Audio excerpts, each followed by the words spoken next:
Hello students, welcome to my channel Pragati Institute. स्वागत है आप सभी का मेरे इस चैनल पर जिसका नाम है प्रगति इंस्टीट्यूट। अपने पिछले रॉयल्टी के वीडियो में जो रॉयल्टी अकाउंट्स का मेरा पिछला वीडियो आया था, तो उसमें मैंने आपको एक कंप्लीट न्यूमेरिकल करवाया था जिसमें एनालिसिस टेबल और जर्नल एंट्रीज भी थी, और जो उसके बाद इसके जो लेजर अकाउंट्स थे वो भी मैंने आपको उसमें करके बताए थे। तो इस तरह से एक कंप्लीट न्यूमेरिकल मैंने आपको करवाया था, और जिसमें हम लोगों ने लेसी की पुस्तकों में या जो पट्टेदार है तो उसकी पुस्तकों में क्या क्या एंट्रीज बनती हैं तो वो सीखा था। और आज जो हम लोग टॉपिक एक शुरू करने वाले हैं उसमें भूमिपति या लैंडलॉर्ड की बुक्स में क्या क्या अकाउंट्स बनते हैं, कैसे जर्नल एंट्रीज बनती हैं, तो उसको आज हम लोग सीखेंगे। तो इसमें क्या होता है, भूमिपति के यहाँ अकाउंटिंग ट्रीटमेंट जस्ट अपोजिट होता है। लेसी के यहाँ जैसा हम बनाते हैं तो उसका ठीक अपोजिट होता है। यानी लेसी के यहाँ जिस तरह से जर्नल एंट्रीज बनेंगी उसके ठीक अपोजिट तरीके से काफ़ी कुछ लैंडलॉर्ड के यहाँ बनेंगी। तो भूमिपति के लिए इसमें कह रहे हैं, भूमिपति के लिए अधिकार शुल्क की राशि एक आय है। अधिकार शुल्क लेसी के लिए एक पेमेंट होता है, एक खर्चा होता है, जबकि भूमिपति के लिए ये एक आमदनी की तरह से या इनकम की तरह से होती है। अतः वह इस आय के लिए एक प्राप्य अधिकार शुल्क खाता या रॉयल्टी रिसीवेबल अकाउंट खोलता है। तो लेसी के यहाँ अभी तक हम लोगों ने जो बनाया था वो केवल रॉयल्टी अकाउंट बनाया था, यानी कि उसको हम रॉयल्टी पेबल अकाउंट भी कह सकते हैं, लेकिन उसको हम लोग केवल रॉयल्टी अकाउंट लिखते थे। जबकि इसके विपरीत भूमिपति के यहाँ या लैंडलॉर्ड के यहाँ जब हम बनाएंगे तो इसमें अधिकार शुल्क खाता, प्राप्य अधिकार शुल्क खाता बनाएंगे, यानी रॉयल्टी रिसीवेबल अकाउंट बनाएंगे। और इसके अतिरिक्त इनके यहाँ जो दो अकाउंट्स और बनते हैं, तो एक तो लेसी का अकाउंट बनता है और एक शॉर्ट वर्किंग अलाउएबल अकाउंट बनता है। तो लेसी के यहाँ जब हम लोग बनाते थे तो केवल शॉर्ट वर्किंग अकाउंट बनाते थे, और अब चूँकि लैंडलॉर्ड के यहाँ हमें बनाना है, लैंडलॉर्ड की बुक्स में अकाउंट्स बनाने हैं, तो इसमें शॉर्ट वर्किंग अलाउएबल अकाउंट खोला जाएगा, तीसरे नंबर का अकाउंट है। और इसका एक नाम और भी होता है जिसको हम कहते हैं रॉयल्टी रिजर्व अकाउंट या अधिकार शुल्क संचय खाता। तो ये अकाउंट बनाया जाता है। तो रॉयल्टी रिजर्व अकाउंट जो है वो शॉर्ट वर्किंग अलाउएबल अकाउंट का ही दूसरा नाम है।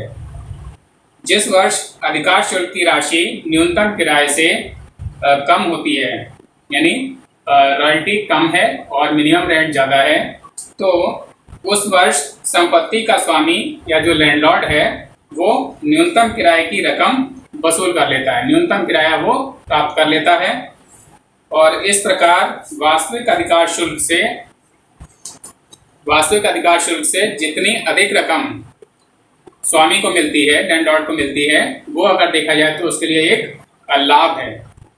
लेकिन ये एक ऐसा लाभ है जिसमें से अगले वर्ष में जो लेसी है, जो जिसको हम हस्तांतरी या ट्रांसफरी भी कहते हैं, तो वो अपनी जो पिछली कमी है, जो उसका पहले नुकसान हो गया है शॉर्ट वर्किंग के रूप में, तो उस शॉर्ट वर्किंग को वह इस राशि में से, इस लाभ में से वसूल करेगा। और लाभ किसके लिए है? लाभ केवल जो लैंडलॉर्ड है उसके लिए है। इसलिए जिस वर्ष स्वामी न्यूनतम किराया लेता है तो उस वर्ष का न्यूनतम किराए से वास्तविक अधिकार शुल्क के जो अंतर होता है, न्यूनतम किराया और वास्तविक अधिकार शुल्क, मिनिमम रेंट और एक्चुअल रॉयल्टी का जो अंतर होता है, उसको वह एक खाते में लिखता है, और जिसे हम क्या कहते हैं, शॉर्ट वर्किंग अलाउएबल अकाउंट या रॉयल्टी रिजर्व अकाउंट, जिसके बारे में अभी मैंने पहले बताया। और इस खाते का जो बैलेंस होता है वो क्रेडिट होता है, इसलिए इसे स्वामी के चिट्ठे के, यानी जो लैंडलॉर्ड है उसके यहाँ जो बैलेंस शीट बनेगी उसमें लायबिलिटी साइड में इसके बैलेंस को दिखाया जाएगा। शॉर्ट वर्किंग अलाउएबल अकाउंट के बैलेंस को लायबिलिटी साइड में दिखाया जाएगा। जिस वर्ष हस्तांतरी या ट्रांसफरी कुछ लाभकारी राशि को वसूल करता है या शॉर्ट वर्किंग को रिकूप करता है, तो उस वर्ष उतनी ही राशि से ये संचय कम हो जाएगा। ये जो हमने रिजर्व बनाया, रॉयल्टी रिजर्व अकाउंट बनाया, तो वह उतनी राशि से कम हो जाएगा, यानी जितनी रकम से जितनी शॉर्ट वर्किंग लेसी ने रिकूप की है उतनी राशि से। और जब लाभकारी राशि वसूल करने की अवधि समाप्त हो जाएगी, अगर शॉर्ट वर्किंग को रिकूप करने का जो पीरियड अलाउ किया गया है, अगर वो पीरियड खत्म हो जाता है, समाप्त हो जाता है, तब इस खाते का जो बैलेंस होगा उसको हम प्रॉफिट एंड लॉस में ट्रांसफर कर सकते हैं, क्योंकि तब ये हमारा यानी कि लैंडलॉर्ड का एक्चुअल प्रॉफिट कहलाएगा। और जब तक अगर पीरियड समाप्त नहीं होता है शॉर्ट वर्किंग रिकूप करने का, तब तक ये केवल शॉर्ट वर्किंग अलाउएबल अकाउंट का बैलेंस रहेगा, एक्चुअल प्रॉफिट ये नहीं बनेगा। तो ये मैंने आपको थोड़ा सा इसका क्या क्या अकाउंट्स होते हैं लैंडलॉर्ड के यहाँ, उनके बारे में उसके बारे में जानकारी दी। और अब हम लोग बोर्ड पर इन एंट्रीज को समझेंगे कि कौन कौन सी एंट्रीज किस कंडीशन में कैसी बनती हैं। तो चलिए देखते हैं।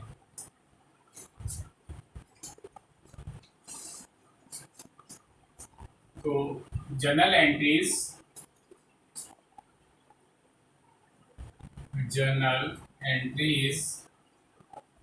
in the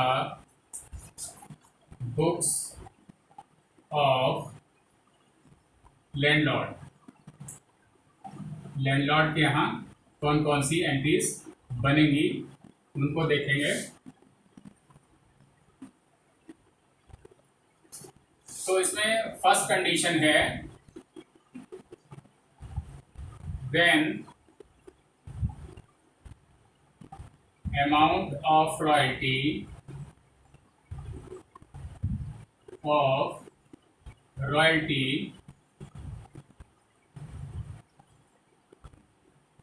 is equal to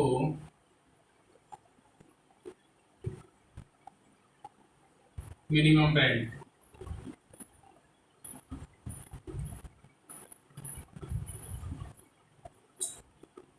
जब रॉयल्टी की अमाउंट मिनिमम रेंट से के बराबर हो तब क्या एंट्रीज बनेगी लैंडलॉर्ड के यहाँ। तो देखते हैं उस एंट्रीज को। इसमें जो फर्स्ट नंबर की एंट्री है वो अधिकार शुल्क प्राप्य होने पर या ड्यू होने पर। तो इसमें जो फर्स्ट नंबर है वो ऑन बीइंग रॉयल्टी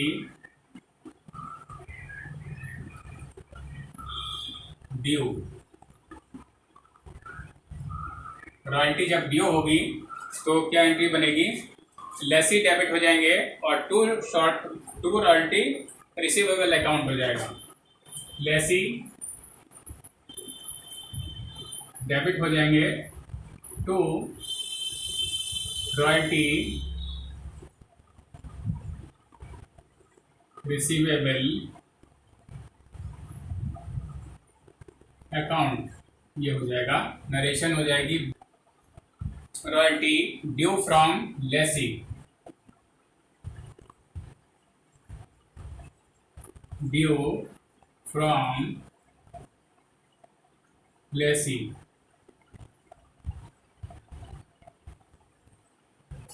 ये फर्स्ट एंट्री हो गई। और सेकंड है प्राप्त राशि का भुगतान मिलने पर, यानी second number is on getting the payment.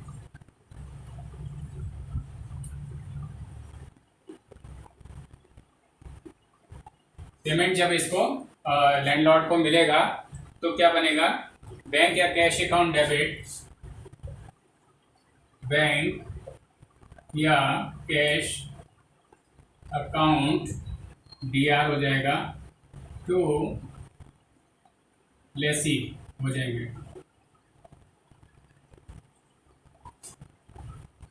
और नरेशन हो जाएगी payment receive,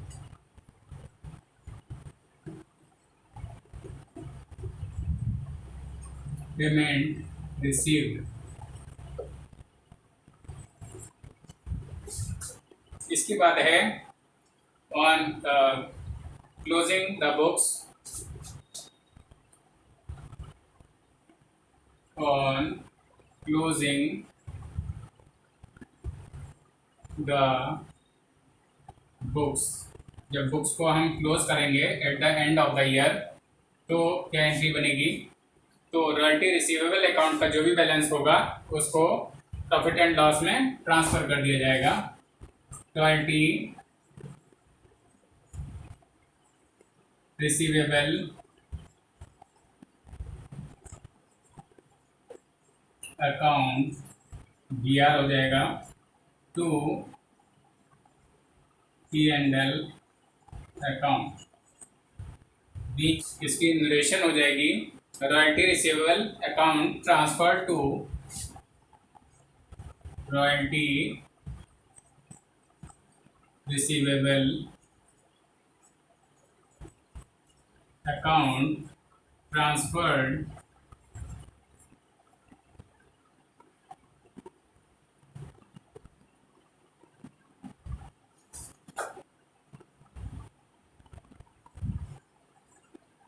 to P&L account. Royalty receivable account का जो भी बैलेंस होगा वो प्रॉफिट एंड लॉस अकाउंट में ट्रांसफर हो जाएगा। तो स्टूडेंट्स ये 3 एंट्रीज थी जो कि जब amount of royalty is equal to minimum rent के बराबर जब रॉयल्टी की अमाउंट होती है तो ये 3 एंट्रीज बनती हैं। और अब इसकी जो सेकंड कंडीशन है जब अधिकार शुल्क की राशि न्यूनतम किराए से कम हो, यानी when amount of royalty is less than minimum rent ज़्यादा हो और रॉयल्टी की अमाउंट कम हो, तो फर्स्ट एंट्री क्या बनेगी? ऑन बीइंग रॉयल्टी ड्यू, यानी कि रॉयल्टी के ड्यू होने पर क्या एंट्री बनेगी? तो इसको देखते हैं। बनेगी लेसी डेबिट हो जाएंगे पहले की तरह से, लेसी DR हो जाएंगे और टू रॉयल्टी रिसीवेबल अकाउंट। और अब चूंकि मिनिमम रेंट ज़्यादा है और रॉयल्टी कम है तो इसका जो बैलेंस होगा, जो इसका अंतर होगा वो हमारा शॉर्ट वर्किंग कहलाएगा। और चूंकि लैंडलॉर्ड के लिए ये शॉर्ट वर्किंग एक तरह से इनकम की तरह से होती है तो इनके यहाँ ये 2 में दिखाया जाएगा, टू शॉर्ट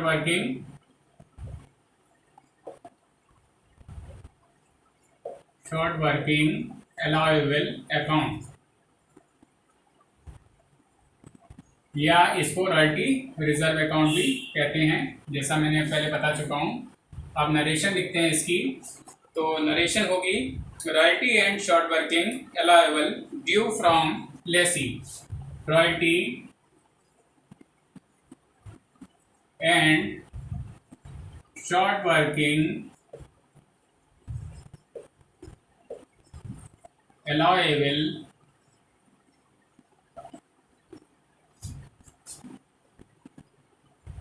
due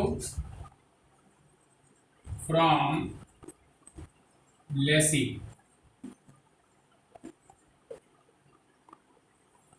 तो फर्स्ट एंट्री ये बन जाएगी और इसके बाद जो सेकंड एंट्री है यानी प्राप्य राशि का भुगतान मिलने पर जब इनको पेमेंट मिलेगा तो वही एंट्री बनेगी जो इससे पहले की कंडीशन बनी थी, उसमें कोई चेंज नहीं आएगा। तो सेकंड नंबर की है entry on getting the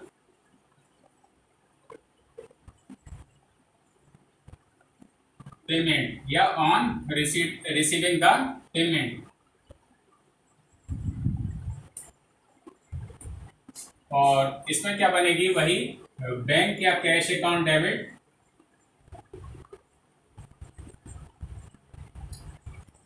bank और कैश अकाउंट डेबिट हो जाएगा और टू लेसी। नरेशन होगी पेमेंट रिसीव्ड।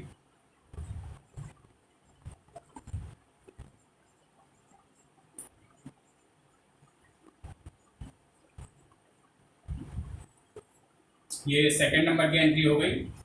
और now we come to the third entry. Third entry on closing the books.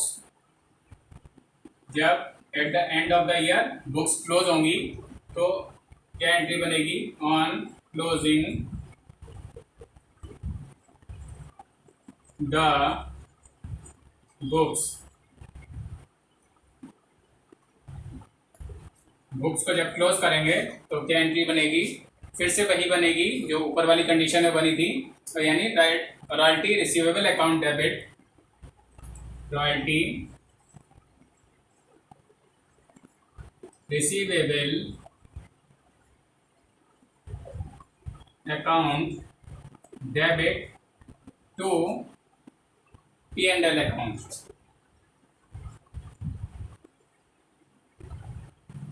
Narration होगी royalty receivable account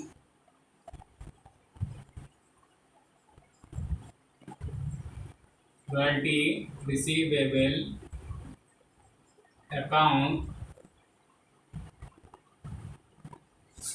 transfer to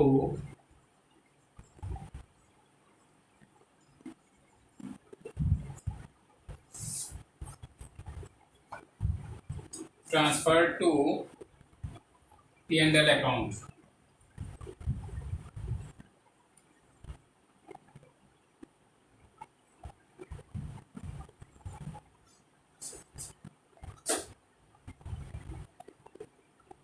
तो third number की entry ये हो जाएगी। और अब जो इसकी जो थर्ड कंडीशन है उसको देखते हैं। तो स्टूडेंट्स, ये जो सेकंड कंडीशन मैंने समझाई थी, तो यहाँ पर थोड़ा सा चेंज हो जाएगा। ये फर्स्ट की जगह पे सेकंड हो जाएगा और एंट्रीज वैसी रहेंगी जैसे मैंने आपको बताई थी।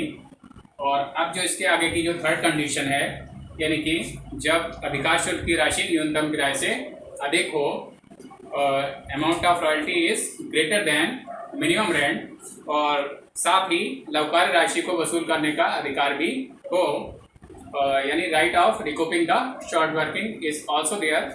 तो क्या एंट्रीज बनेंगी तो उसको हम लोग देखते हैं। तो हमारा जो टॉपिक है वो है थर्ड कंडीशन। जो है थर्ड कंडीशन है when amount of royalty is more than minimum rent. Minimum rent से जब रॉयल्टी ज़्यादा हो तो फर्स्ट एंट्री क्या बनेगी? On being royalty due. On being royalty due, royalty due होने पर क्या एंट्री बनेगी? तो ये एंट्री उसी तरह से बनेगी जैसी फर्स्ट कंडीशन में बनी थी। लेसी DR हो जाएंगे to royalty receivable account. Royalty receivable account. और नरेशन हो जाएगी royalty due from lessee. Royalty due from lessee. ये फर्स्ट एंट्री हो गई। और सेकंड है लवकारी राशि अगर लेसी वसूल करता है तो क्या एंट्री बनेगी? ऑन सेकंड एंट्री बनेगी ऑन रिकूपिंग कहते हैं वसूल करने के लिए। On recouping the short working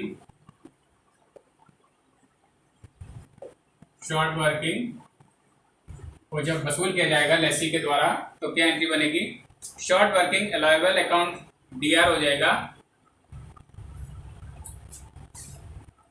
short working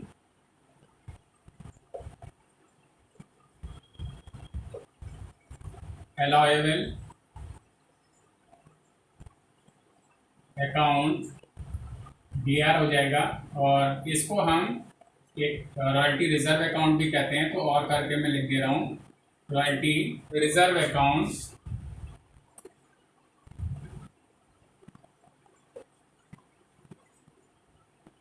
ये भी इसका नाम है दूसरा, इसको ब्रैकेट में कर देता हूँ। और टू इसमें लेसी हो जाएंगे नरेशन होगी short working recouped by Lesi.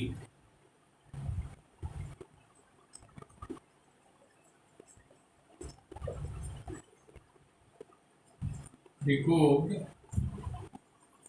by Lesi.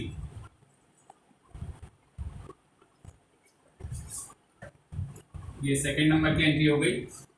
और इसके बाद है शेष राशि का भुगतान कर मिलने पर, यानी कि जो बैलेंस पेमेंट है वो जब लैंडलॉर्ड को मिलेगा, रिसीव होगा, तो क्या एंट्री बनेगी? थर्ड नंबर पर ऑन रिसीविंग या गेटिंग एक ही बात है, the balance payment, balance amount लिख दें चाहे बैलेंस पेमेंट लिख दें, तो बैलेंस अमाउंट जब लैंडलॉर्ड को मिलेगा, लैंडलॉर्ड रिसीव करेगा, तो क्या एंट्री बनेगी? बैंक या कैश अकाउंट डेबिट, बैंक और कैश, यानी बैंक लिख सकते हैं या कैश लिख सकते हैं, ये डेबिट में जाएंगे। और टू किससे मिलेगा पेमेंट? लेसी से मिलेगा, तो लेसी का नाम आ जाएगा यहाँ पर। नरेशन होगी पेमेंट रिसीव्ड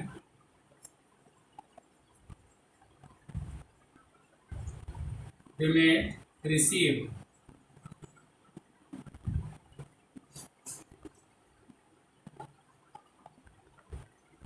और ये जो दो एंट्रीज हम लोगों ने अलग अलग बनाई हैं, तो हम चाहें तो इन एंट्रीज को इकट्ठा भी बना सकते हैं।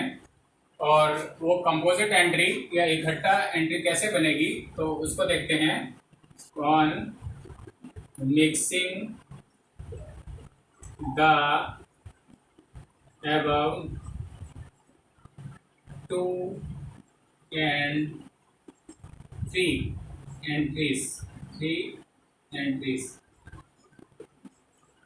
इन एंट्रीज को दो और तीन, सेकंड और थर्ड वाली जो एंट्रीज हैं, इनको हम चाहे तो एक ही बना सकते हैं, चाहे अलग अलग बनाएं और चाहे इकट्ठा बनाएं, दोनों में से एक ही चीज करेंगे। तो अगर इकट्ठा बनाते हैं तो क्या बनेगा? Short working allowable account debit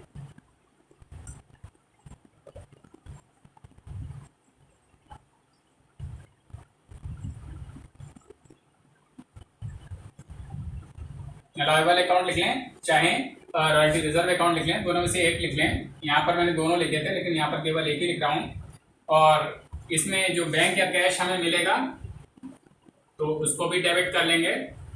bank और कैश अकाउंट डेबिट कर लेंगे, क्योंकि दोनों ही एंट्रीज में, इसमें भी शॉर्ट वर्किंग अलाउएबल, इसमें भी लेसी क्रेडिट हुआ है और इसमें भी लेसी क्रेडिट हुआ है, तो टू लेसी तो एक ही जगह आ जाएगा, जो कि हम लिख लेते हैं to Lesi.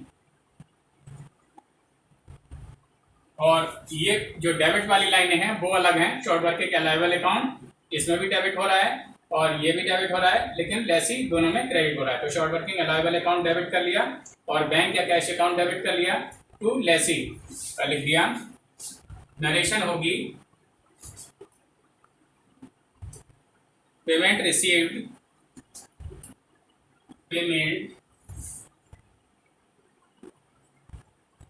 Received after allowing recoupment of short working, after allowing recoupment of short working।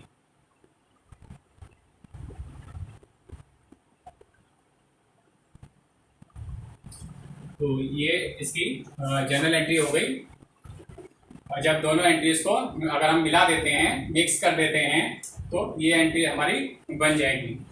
और इसके बाद एक एंट्री और रह गई है, तो उसको देखते हैं। तो फोर्थ नंबर की एंट्री है इसमें, on closing the books,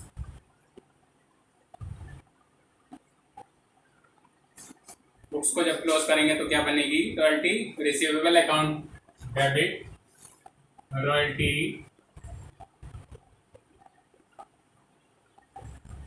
receivable account debit to profit and loss account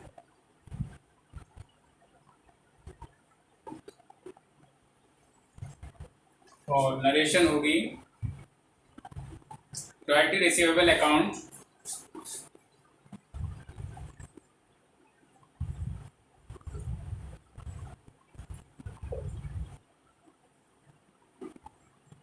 transferred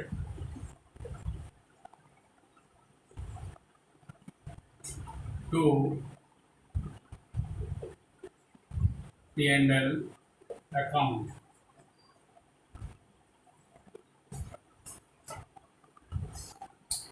तो स्टूडेंट्स ये जो एंट्रीज थी वो अब सारी कंप्लीट हो गई और तीनों ही कंडीशंस में मैंने आपको जो जो एंट्रीज बनती थी वो आपको बता दी। एक एंट्री थोड़ा सा और चेंज है तो अलग से बन सकती है, तो उसको देखते हैं।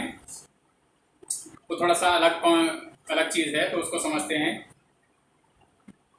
इसमें कह रहे हैं कि स्वीकार्य लवकार्य राशि अथवा अधिकार शुल्क संचय खाते का शेष यानी balance of short working allowable या रॉयल्टी रिजर्व अकाउंट के बारे में कुछ विशेष बात है, तो उसको थोड़ा समझते हैं। पहली बात जो है वो ये है, यदि इस खाते के संपूर्ण शेष को, इस खाते का जो भी टोटल बैलेंस है, जो बैलेंस अभी तक का है, उसको आगे के वर्षों में वसूली के काम में लाया जा सकता है। यानी जो period of recouping the short working है वो अगर अभी समाप्त नहीं हुआ है, आगे आने वाले वर्षों में भी इस शॉर्ट वर्किंग को हम यानी लेसी अगर रिकूप कर सकता है तो इस संबंध में कोई भी एंट्री, कोई भी प्रविष्टि नहीं की जाएगी। केवल इसका जो बैलेंस है, इस अकाउंट का बैलेंस यानी शॉर्ट वर्किंग अलाउएबल अकाउंट का जो बैलेंस है वो लैंडलॉर्ड के यहाँ बैलेंस शीट में लायबिलिटी साइड में दिखा दिया जाएगा। कब? जब period of recouping the short working is also there. अगर शॉर्ट वर्किंग को रिकूप करने का पीरियड अभी समाप्त नहीं हुआ है, आगे आने वाले वर्षों में लेसी उस शॉर्ट वर्किंग को रिकूप कर सकता है, तो हमें इसकी कोई एंट्री नहीं बनानी है और इसका जो भी बैलेंस होगा वो बैलेंस शीट में लैंडलॉर्ड के यहाँ लायबिलिटी साइड में दिखा दिया जाएगा। तो और इसका जो सेकंड पॉइंट है वो ये है, यदि इस खाते के संपूर्ण शेष अथवा उसके कुछ भाग को वसूली के काम में लेने की अवधि समाप्त हो गई हो, मतलब जो भी शॉर्ट वर्किंग थी तो उसमें से कुछ शॉर्ट वर्किंग का तो पीरियड एंड हो गया है, उसकी अवधि समाप्त हो गई है, तो उतनी ही राशि से अग्रलिखित प्रविष्टि की जाएगी और शेष को चिट्ठे में दायित्व पक्ष में दिखाया जाएगा। और एंट्री क्या की जाएगी देखते हैं। बैलेंस ऑफ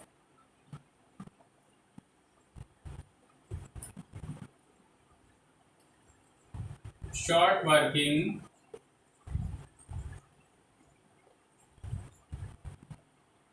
अलाउएबल और रॉयल्टी रिजर्व अकाउंट।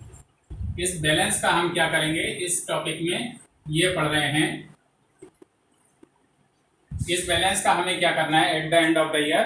तो पहली चीज तो मैंने बताई थी कि अगर इस खाते के संपूर्ण शेष को आगे के वर्षों में वसूली के काम में लाया जा सकता है, यानी कि जो शॉर्ट वर्किंग को जो रिकूप करने का पीरियड है वो अगर समाप्त नहीं हुआ है तो इसका जो भी इस अकाउंट का बैलेंस होगा वो लैंडलॉर्ड के यहाँ चिट्ठे में दिखाया जाएगा और चिट्ठे में लायबिलिटी साइड में दिखा दिया जाएगा।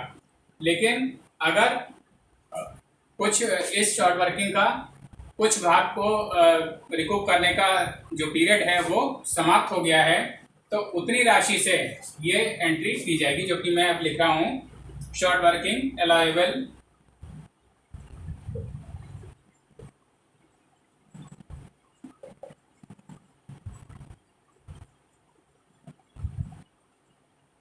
अकाउंट डेबिट, या इसको वही रॉयल्टी रिजर्व अकाउंट भी कहते हैं, दोनों ही नाम है, एक ही चीज़ है। और इसको हम कर देंगे टू P&L अकाउंट। नरेशन हो जाएगी irrecoverable short working, इररिकूवेबल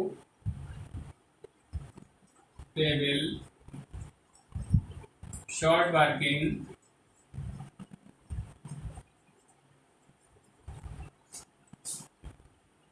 transferred to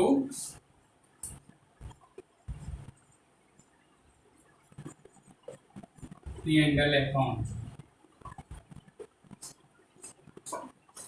यानी ये वो शॉर्ट वर्किंग है जो कि आप उसको रिकूप नहीं कर सकते हैं, उसका रिकूप करने का पीरियड खत्म हो चुका है, इसलिए इसको इररिकूवेबल शॉर्ट वर्किंग कहेंगे। और ऐसी शॉर्ट वर्किंग की अमाउंट से ही ये एंट्री बनाई जाएगी।